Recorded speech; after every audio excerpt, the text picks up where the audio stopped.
Relatos assombrosos. Primeiro relato. No sombrio hospital psiquiátrico de Waverly Hills, erguido sobre uma colina isolada em Kentucky, o ar sempre foi pesado, carregado com o sofrimento de milhares de almas. Construído no início do século XX para tratar pacientes com tuberculose, Waverly Hills logo se tornou um lugar onde a linha entre a doença física e o tormento mental se desfez. Quando os tratamentos falharam, e eles falhavam com frequência, o hospital se transformou num palco de desespero. E foi nesse cenário que a história de Sarah começou, não como paciente, mas como uma enfermeira jovem e cheia de esperança, pronta para fazer a diferença. Era o outono de 1935. Sarah, com seus cabelos loiros presos num coque apertado e olhos azuis que ainda brilhavam com idealismo, caminhava pelos corredores longos e ecoantes do quarto andar. Este andar era reservado para os casos mais graves de tuberculose e, extraoficialmente, para aqueles cuja mente havia se partido sob o peso da doença.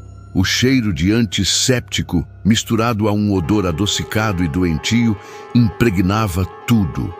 As paredes, pintadas de um branco que já amarelava, pareciam absorver os gemidos baixos e as tosses incessantes que nunca paravam, nem mesmo durante a noite.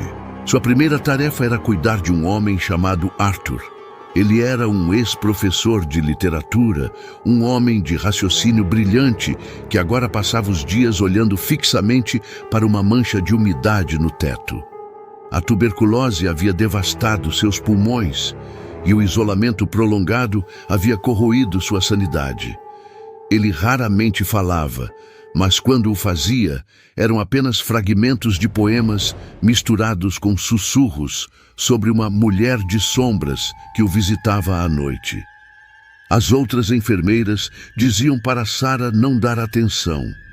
"É a febre", diziam elas. "A febre faz a mente criar coisas." Mas Sarah era diferente. Ela se sentava ao lado de Arthur, lendo para ele os mesmos poemas que ele um dia ensinou. Em uma noite particularmente fria, enquanto lia O Corvo, de Edgar Allan Poe, Arthur virou a cabeça lentamente. Seus olhos, antes vazios, encontraram os dela. "Ela está aqui", ele sussurrou, a voz um ruído rouco. Ela observa do túnel.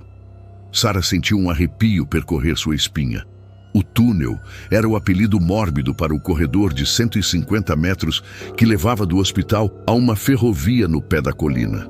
Era por ali que os corpos dos falecidos eram transportados discretamente para não alarmar os outros pacientes. Aquele lugar era conhecido como o Túnel da Morte. Naquela mesma noite, enquanto fazia sua ronda, Sarah ouviu um som vindo do final do corredor do quarto andar, perto da porta que dava para a escada de acesso ao túnel. Parecia um choro baixo, quase inaudível. Pensando ser um paciente, ela caminhou na direção do som, sua lâmpada a óleo lançando sombras dançantes nas paredes. Ao se aproximar, o choro cessou. A porta estava fechada, como sempre.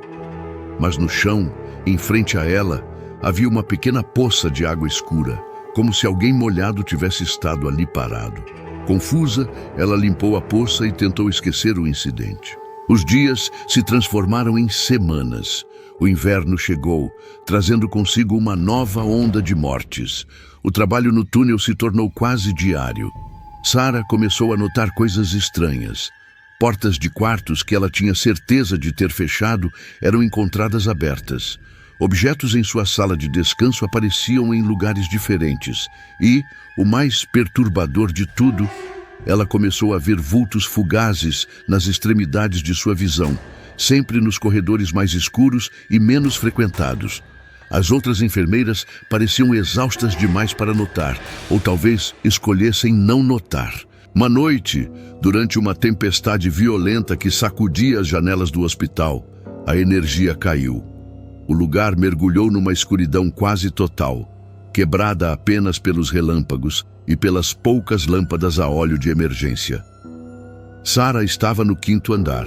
um andar que abrigava a ala psiquiátrica e a sala de cirurgia, onde tratamentos experimentais e muitas vezes brutais eram realizados. Era o lugar mais temido de todo o hospital. Ela precisava buscar mais cobertores no depósito, localizado no final de um corredor raramente usado. Com o coração batendo forte, ela segurou sua lâmpada e avançou pela escuridão. O som da chuva e do vento era ensurdecedor. Ao passar pela sala de cirurgia, ouviu um som metálico, como o de um instrumento caindo no chão. A porta estava entreaberta. Curiosa e assustada, ela empurrou a porta. A luz da sua lâmpada revelou a sala fria e estéril. A mesa de operação de metal estava no centro, e ao lado dela, no chão, uma serra de ossos brilhava à luz trêmula. Ela não se lembrava de ninguém ter usado aquela sala naquele dia. Quando se virou para sair, um relâmpago iluminou o corredor do lado de fora. Por uma fração de segundo ela viu uma figura alta e esguia, envolta em trapos escuros, parada no final do corredor. Não tinha rosto, apenas um vazio onde ele deveria estar. Antes que pudesse gritar, a figura desapareceu na escuridão quando o trovão ecoou. Sarah correu, tropeçando e quase caindo, de volta para a segurança relativa da enfermaria. Suas mãos tremiam tanto que ela mal conseguia segurar a lâmpada.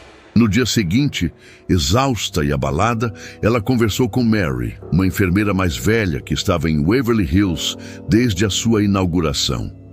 Ela descreveu o que viu, a figura sem rosto, o choro, a sensação de estar sendo observada. O rosto de Mary ficou pálido. Ela a puxou para um canto e sussurrou uma história que nunca era contada aos novatos. A história de uma enfermeira do 5º andar, anos atrás. Ela teria contraído tuberculose e, em desespero, se enforcado na sala 502. Outra versão dizia que ela tinha sido encontrada morta no fundo do poço do elevador, após descobrir que estava grávida fora do casamento. Ninguém sabia a verdade, mas desde então, seu espírito diziam vagar pelos corredores, especialmente no 5º andar. Sarah tentou racionalizar. Era o estresse, a falta de sono, as histórias de fantasmas que contaminavam a atmosfera do lugar. Mas os eventos não pararam. Certa vez, ao atender a um chamado na sala 502, a mesma sala da lenda, ela encontrou o quarto vazio e gelado, mas a campainha de chamada continuava tocando insistentemente. Ela sentiu um toque gelado em seu ombro, mas ao se virar, não havia ninguém. O medo começou a se enraizar nela, um medo profundo e paralisante. Ela começou a ver a mulher de sombras de Arthur com mais frequência. Uma vez, viu-a parada ao lado da cama dele, parecendo observá-lo dormir. Sarah piscou e ela se foi. Arthur faleceu algumas semanas depois, em silêncio, durante a noite. Antes de seu corpo ser levado pelo túnel da morte, Sarah notou um sorriso sereno em seu rosto, como se ele finalmente tivesse encontrado a paz. Ou talvez, como se sua visitante noturna o tivesse finalmente levado. A gota d'água para Sarah foi quando ela decidiu, por um impulso inexplicável, descer ao túnel da morte. Ela precisava ver com os próprios olhos o lugar que assombrava os sussurros de todos. Numa madrugada silenciosa, ela pegou uma lanterna potente e desceu as escadas de concreto. O ar no túnel era frio e úmido, e o silêncio era absoluto, quebrado apenas pelo gotejar da água das paredes. O túnel se estendia como uma garganta escura à sua frente. Enquanto caminhava, começou a ouvir sussurros, vozes indistintas que pareciam vir das próprias paredes. Nomes, pedidos de ajuda, lamentos. Ela apontou a lanterna para todos os lados, mas não viu nada além do concreto úmido e dos trilhos enferrujados no chão. Então, ela ouviu um som claro, o choro de uma criança. Vinha da escuridão mais à frente. O som era tão real, tão cheio de dor, que seu instinto de enfermeira a impulsionou para a frente. Ela correu, seguindo o choro, cada vez mais fundo no túnel. O som parecia se mover sempre um pouco mais à frente. De repente, o choro parou, e no silêncio que se seguiu, ela ouviu um novo som atrás dela. Passos, lentos, arrastados, vindo da entrada do túnel na direção dela. Ela se virou, a luz da lanterna tremendo, e lá estava, a mesma figura alta e esguia que vira no 5º andar. Desta vez, estava mais perto. A escuridão onde deveria estar seu rosto parecia sugar a luz da lanterna. O pânico tomou conta de Sarah. Ela não gritou. O som ficou preso em sua garganta. Ela se virou e correu desesperadamente para a saída oposta do túnel, tropeçando nos trilhos, o coração pulsando insensadamente. Ela não olhou para trás, só correu, até explodir na noite fria do lado de fora, no pé da colina. Ela não parou de correr até chegar à estrada principal. Sarah nunca mais voltou a Waverly Hills. Ela deixou para trás seu uniforme, seus pertences, tudo. Abandonou a carreira de enfermagem e se mudou para longe, tentando esquecer os horrores que testemunhou. Mas as memórias, como os espíritos de Waverly Hills, nunca a deixaram completamente. Às vezes, em noites silenciosas, ela ainda ouvia o eco fraco de um choro de criança e sentia o toque gelado de uma mão invisível em seu ombro. O hospital foi fechado em 1961, mas as histórias continuam. E dizem que, até hoje, nos corredores vazios e no túnel escuro, os espíritos de Waverly Hills ainda esperam, presos entre o mundo dos vivos e dos mortos, revivendo seu sofrimento para sempre. Segundo relato, a história começa com Carlos, um jovem enfermeiro recém-formado, cheio de idealismo e ansioso por fazer a diferença. Ele foi designado para o turno da noite no Hospital São Lucas, um edifício centenário cujas paredes de tijolo aparente já haviam testemunhado mais de um século de dor e esperança. Seus colegas mais experientes, com olhares cansados, o avisaram sobre as manias do hospital. Portas que se fechavam sozinhas, luzes que piscavam sem motivo aparente e o som distante de um choro de criança vindo de alas desativadas há décadas. Carlos, um cético por natureza, apenas sorria e atribuía tudo ao cansaço e à estrutura antiga do prédio. Sua primeira semana foi tranquila, quase decepcionante, mas na segunda as coisas começaram a mudar. Durante uma ronda por volta das 3 da manhã no corredor da ala sul, ele ouviu um som claro e distinto, o de uma cadeira de rodas se movendo lentamente no final do corredor, que estava completamente vazio e escuro. Com a lanterna em mãos, ele caminhou até lá. Não havia nada, apenas o cheiro forte de antisséptico e um frio anormal que parecia emanar das paredes. Ele tentou se convencer de que era o sistema de ventilação, mas a semente da dúvida já havia sido plantada. Os eventos se intensificaram. Pacientes começaram a relatar a presença de uma enfermeira de branco que aparecia em seus quartos durante a noite, ajustando seus cobertores ou apenas observando-os do pé da cama. A descrição era sempre a mesma. Uma mulher alta, com um uniforme antigo e um olhar triste e penetrante. O mais estranho era que, ao checar os registros, nenhuma enfermeira com essa descrição trabalhava no hospital. Carlos começou a pesquisar a história do São Lucas. Descobriu a história de Elvira, uma enfermeira-chefe que trabalhou ali nos anos 40. Ela era conhecida por sua dedicação extrema, chegando a morar no hospital para cuidar dos pacientes mais graves durante uma epidemia. Elvira faleceu de exaustão em um dos quartos da ala sul, o mesmo corredor onde Carlos viu a cadeira de rodas. Certa noite, o botão de chamada do quarto 303, um quarto que estava desocupado e trancado para manutenção, começou a tocar incessantemente. O som era agudo e desesperado. Carlos e outro colega, Marcos, foram verificar. A porta estava trancada como deveria. Com a chave mestra, eles abriram. O quarto estava gelado, a janela fechada e não havia ninguém. Mas sobre a cama, o lençol estava amassado, como se alguém tivesse acabado de se levantar. Foi quando Marcos, pálido, apontou para o espelho do armário.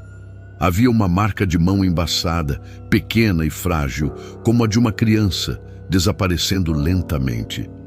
Eles não contaram a ninguém, com medo de serem taxados de loucos. Mas a partir daquele dia, Carlos começou a sentir uma presença constante em seus turnos. Vozes sussurrando seu nome quando estava sozinho na sala de medicamentos, a sensação de um toque frio em seu ombro. Ele já não dormia direito. A imagem da mão no espelho e o som do choro distante assombravam seus pensamentos. O hospital, antes um lugar de esperança, havia se tornado sua prisão particular, um labirinto de corredores onde o passado se recusava a descansar. A situação ficou pior em uma noite de tempestade. As luzes do hospital inteiro piscaram e se apagaram, acionando os geradores de emergência que lançavam uma luz fraca e fantasmagórica pelos corredores. O sistema de chamada de pacientes enlouqueceu, todas as luzes piscando ao mesmo tempo. Em meio ao caos, Carlos ouviu claramente, vindo do sistema de som interno, uma voz de mulher cantando uma antiga canção de ninar. A mesma canção que sua avó cantava para ele. Um arrepio percorreu sua espinha. Ele sabia que aquilo não era uma coincidência, era um chamado. Guiado por um impulso que não conseguia explicar, ele correu em direção à ala infantil desativada no último andar, um lugar proibido para todos os funcionários. A porta, geralmente trancada com correntes, estava entreaberta. A canção de ninar vinha de lá de dentro. Ele entrou. O ar era pesado, carregado com o cheiro de poeira e algo adocicado como flores murchas. No final do corredor, em um antigo berçário, a luz da lua que entrava por uma janela quebrada iluminava uma cadeira de balanço que se movia sozinha, para frente e para trás, no ritmo da melodia. E sentada nela, ele viu a silhueta de uma mulher em um uniforme antigo. Elvira. Ela se virou lentamente, e seu rosto não era de tristeza, mas de uma angústia profunda. Ela apontou para um canto escuro do quarto. Carlos apontou sua lanterna e viu algo que o fez gelar. Um pequeno armário de registros médicos coberto de poeira. Dentro do armário, ele encontrou um antigo diário. Era de Elvira. Nas páginas amareladas, ela não falava apenas de seu trabalho, mas de seu segredo mais sombrio. Ela tinha uma filha pequena que contraiu a mesma doença dos pacientes que ela tratava. Com medo de que a levassem para um sanatório, Elvira escondeu a criança em um quarto secreto no hospital, cuidando dela clandestinamente. Mas a menina não resistiu. Desesperada e consumida pela culpa, Elvira continuou seu trabalho até o fim, seu espírito preso ao hospital pelo amor e pela dor da perda. O choro, a cadeira de rodas, a mãozinha no espelho, eram os ecos de sua filha. E Elvira, a enfermeira fantasma, não era uma ameaça. Era uma mãe procurando sua criança e cuidando dos outros como não pôde cuidar da sua. Carlos fechou o diário com as mãos trêmulas. A cadeira de balanço parou de se mover. O canto cessou. Um silêncio profundo tomou conta do lugar. Ele ouviu um suspiro de alívio. E a sensação opressiva que o perseguia há meses simplesmente desapareceu. Ele entendeu que Elvira não queria assustar ninguém, apenas que sua história fosse conhecida, que sua dor fosse compreendida. Ele levou o diário para o capelão do hospital e uma pequena missa foi realizada em memória de Elvira e sua filha. A partir daquela noite, os estranhos acontecimentos no Hospital São Lucas diminuíram drasticamente, até cessarem por completo. Carlos continuou trabalhando lá, mas agora, quando andava pelos corredores silenciosos à noite, ele não sentia mais medo. Sentia paz. E às vezes, no canto do olho, ele ainda acreditava ver um vulto branco, não como uma assombração, mas como um anjo da guarda, velando por aqueles que sofrem. Essa história nos lembra que por trás de cada porta de hospital existem inúmeras outras histórias, não apenas de doenças e curas, mas de amor, perda e laços que nem mesmo a morte consegue quebrar. Terceiro relato. Em 1982, um hospital antigo nos arredores de uma cidade pequena, conhecido como Hospital Santa Mônica, já havia boatos de histórias estranhas. Pacientes falavam de sombras nos cantos dos olhos. Enfermeiras ouviam chamados de quartos vazios e médicos, por mais céticos que fossem, sentiam um calafrio inexplicável ao percorrer os corredores do terceiro andar durante a noite. Era nesse andar que ficava a ala psiquiátrica desativada, um lugar que todos evitavam. Mas o terror real começou com a chegada de uma nova paciente, uma jovem chamada Elisa, internada por uma pneumonia grave. Ela foi colocada no quarto 217, o último quarto do corredor, bem ao lado da porta trancada que dava para a antiga ala. Desde a primeira noite, Elisa reclamava de um homem que a observava da porta. Ele nunca entrava, apenas ficava ali, parado, uma silhueta alta e magra contra a luz fraca do corredor. As enfermeiras, lideradas pela experiente Dona Irene, garantiam que ninguém estava lá. Acreditavam ser febre, delírios causados pela doença. Uma noite, o botão de chamada de Elisa disparou freneticamente. Irene e um jovem médico, Dr. Carlos, correram para o quarto. Encontraram Elisa encolhida na cama, pálida, apontando para a porta. Ele entrou, ela sussurrou com a voz trêmula. Ele sentou na cadeira. A cadeira de visitas ao lado da cama estava vazia, mas havia uma leve depressão na almofada, como se alguém tivesse acabado de se levantar. No ar, um cheiro estranho, como o de terra úmida, pairava. Dr. Carlos, um homem da ciência, tentou racionalizar. Correntes de ar, alucinações. Mas até ele sentiu a temperatura do quarto cair drasticamente. Nos dias seguintes, os fenômenos se intensificaram. Outros pacientes começaram a relatar a mesma figura esguia nos corredores. O equipamento eletrônico no quarto 217 falhava constantemente. Monitores cardíacos apitavam sem motivo, luzes piscavam. Uma noite, enquanto trocava o soro de Elisa, Irene viu o reflexo no vidro da janela. Atrás dela, a figura do homem estava em pé. Seu coração gelou. Ela se virou num salto, mas não havia ninguém.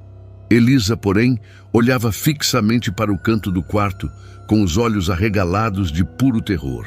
Dr. Carlos, intrigado e um pouco assustado, decidiu investigar os arquivos antigos do hospital. Ele passou horas no porão empoeirado, vasculhando registros amarelados. Foi quando encontrou uma ficha de 1945.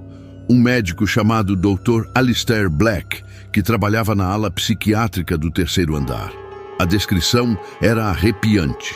Alto, magro, conhecido por seus tratamentos experimentais. Ele foi demitido após o desaparecimento misterioso de 3 pacientes. Semanas depois, seu corpo foi encontrado no necrotério do hospital. A causa da morte nunca foi determinada. Ele simplesmente estava lá. Uma foto anexada ao arquivo mostrava um homem severo, com olhos fundos e penetrantes, exatamente como os pacientes descreviam. A conexão era inegável. Dr. Carlos voltou ao terceiro andar naquela noite, determinado a encontrar uma explicação lógica.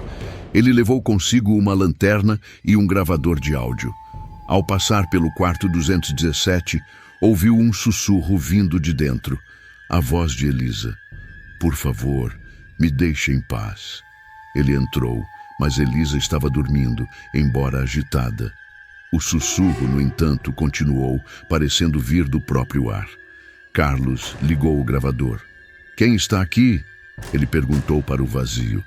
A resposta veio como um sopro gelado em seu ouvido, uma voz arrastada. Meu andar. O pânico tomou conta dele. Ele correu para a sala das enfermeiras, onde encontrou Irene pálida. Ela segurava um prontuário com as mãos trêmulas. A caligrafia de Elisa, normalmente delicada, estava rabiscada com força na última página. Era uma única palavra, repetida várias vezes. Black. A condição de Elisa piorou drasticamente. Ela não falava mais, apenas olhava para o canto, seu corpo enfraquecendo a cada hora. Dr. Carlos e Irene sabiam que não era apenas a pneumonia. Algo mais estava drenando sua vida. Desesperados, eles contataram o capelão do hospital, Padre Miguel, um senhor que já tinha ouvido muitas histórias sobre Santa Mônica. Padre Miguel chegou ao anoitecer. Ao entrar no quarto 217, ele fez o sinal da cruz e recuou um passo. A presença aqui é antiga e malevolente, disse ele, em voz baixa. Ele explicou que entidades como essa muitas vezes se apegam a um lugar de sofrimento e se alimentam da energia dos mais fracos. Elisa, debilitada pela doença, era o alvo perfeito. Enquanto o padre iniciava suas orações, o quarto se transformou. As luzes piscaram violentamente antes de se apagarem por completo. Um vento gelado varreu o cômodo, derrubando bandejas e equipamentos. A porta bateu com uma força sobre-humana.